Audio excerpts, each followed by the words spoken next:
C'est au pied de la Tour Eiffel, dans les jardins du Trocadéro, que le coup d'envoi du rallye Aïcha des Gazelles a été donné. Course unique, c'est le seul raid 100% féminin. Au total, ce seront 300 participantes de 33 nationalités différentes, amatrices ou professionnelles, qui parcourront le désert marocain jusqu'au 30 mars. Ce rallye développe un concept particulier de la course automobile, que du hors-piste, pas de vitesse, pas de GPS, mais une navigation à l'ancienne. Sportiva suit depuis le début des préparations Christine Hunka et Delphine Bischoff, binômes de l'équipe 120.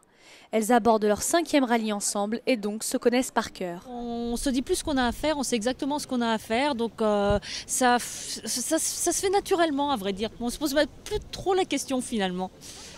C'est vrai que c'est l'avantage de la longévité d'un équipage, c'est qu'on n'a plus besoin de se parler pour savoir qui fait quoi.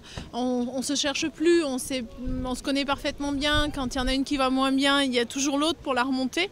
Donc ça c'est vraiment une grande force.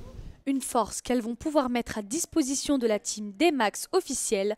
En effet, cette édition est l'occasion pour elles de participer pour la première fois à ce rallye sous la bannière d'une équipe officielle. C'est une première de partir comme ça avec un team derrière nous, c'est une grande découverte et puis voilà, on a vraiment envie de se dépasser parce qu'on sent que tout le monde est tellement derrière nous que ça va nous pousser encore plus pour donner le meilleur de nous-mêmes. Ouais. Cette année, elles partiront avec un tout nouveau véhicule. On l'a nommé Escort et c'est un Isuzu, c'est le nouveau Isuzu D-Max. C'est la première fois que l'on part avec ce type de véhicule, mais les premiers essais ont montré qu'en fait c'était un véhicule qui était fort agréable à piloter et puis j'espère qu'il nous mènera au moins proche de la victoire. Vers 15 h, le départ a été donné par Carlos Ghosn, président du groupe Renault-Nissan, en présence d'Adriana Carambeu, marraine de la course, et de Chantal Joanneau.